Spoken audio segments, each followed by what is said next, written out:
네가 아들이냐? 여러분, 이 한마디가 가슴을 얼마나 찌를 수 있는지 아십니까? 어느 늦가을 밤 부슬부슬 내리는 비와 함께 시작된 한 가족의 이야기를 들려드리겠습니다. 단순한 오해에서 시작된 갈등은 결국 한 남자가 자신의 역할과 책임을 되돌아보는 계기가 되었습니다. 지금부터 그 이야기를 들려드리겠습니다. 그날 밤은 평범했습니다. 저는 회사에서 늦게까지 업무를 마치고 지친 몸을 이끌고 집에 돌아왔습니다. 침대에 눕자마자 깊은 잠에 빠졌지만 새벽 1시가 조금 넘어 전화기가 울리기 시작했습니다. 비몽사몽한 상태로 화면을 보니 발신자는 아버지. 여보세요? 잠긴 목소리로 전화를 받자마자 스피커를 뚫고 나오는 날카로운 목소리에 그는 잠에서 완전히 깼습니다. 너 뭐 하는 놈이야? 임마! 그의 몸이 순간 얼어붙었습니다. 평소에 온화하시던 아버지가 이렇게 화를 내신 적은 거의 없었기 때문입니다. 아버지의 분노는 끊이지 않았습니다. 내 엄마가 오늘 너 보겠다고 먼 길을 올라갔는데 하루 종일 눈치만 보다가 새벽에 쫓기듯이 돌아오셨다. 네가 아들이냐? 아들은 깜짝 놀라며 상황을 떠올렸습니다. 전날 어머니가 연락을 주셨을 때 그는 이번 주엔 시간이 좀 안 돼서요. 다음에 오시는 게 어떨까요? 라며 조심스레 권했지만 어머니는 듣지 않으셨습니다. 결국 집에 오신 어머니는 며느리와 어색한 분위기 속에서 제대로 환영받지 못하고 쓸쓸히 돌아가셨던 것입니다. 아들은 억울한 마음에 해명하려 했습니다. 아버지, 오해십니다. 제가 엄마가 불편하실까봐 며칠만 있다가 뵙자고 말씀드린 건데요. 하지만 그 말은 오히려 아버지의 분노를 더 키웠습니다. 불편? 네가 며느리 눈치 보느라 엄마한테 이런 대접을 하냐? 장모님 오실 땐 극진히 모시면서 내 엄마는 안 되냐?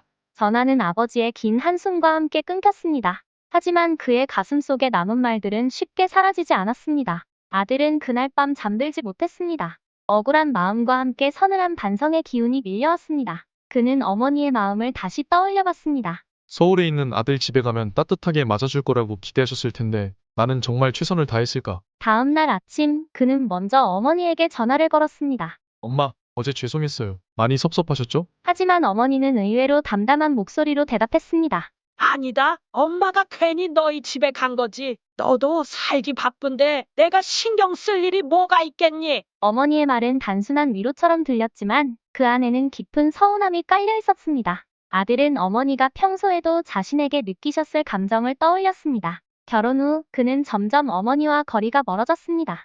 장모님이 집에 오실 때는 정성껏 대접하며 마음을 쓰지만 어머니가 오실 땐 오히려 부담스러워했던 자신의 모습을 반성하지 않을 수 없었습니다. 며칠 뒤 아내와의 대화에서 그는 또 다른 이야기를 들었습니다. 당신 엄마가 내가 설거지하는 걸 보시더니 갑자기 일어서서 하겠다고 하시더라고.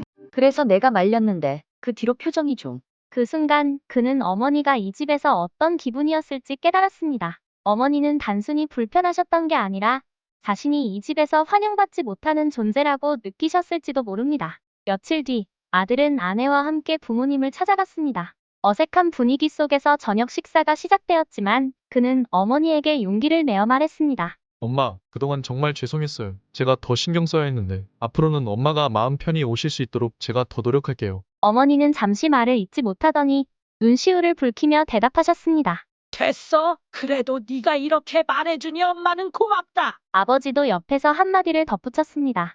말로만 하지 말고 행동으로 보여라. 부모가 뭐 대단한 걸 바라는 줄 아냐? 그냥 네 엄마 마음 편하게 해주면 돼.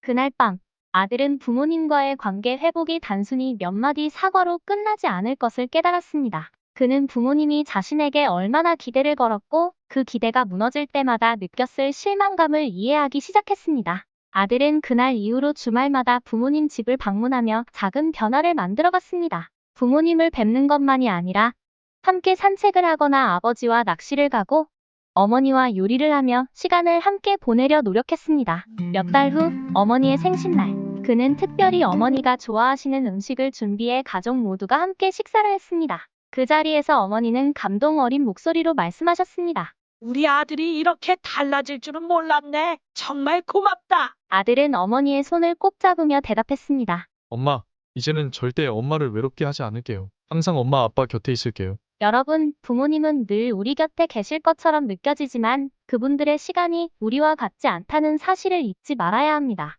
그들이 바라는 건 거창한 것이 아닙니다. 작은 관심, 진심 어린 말 한마디, 그리고 함께하는 시간. 지금 바로 여러분의 부모님께 전화 한 통을 걸어보세요. 엄마, 아빠, 사랑합니다. 이 한마디가 그분들에게는 세상에서 가장 큰 선물이 될 것입니다.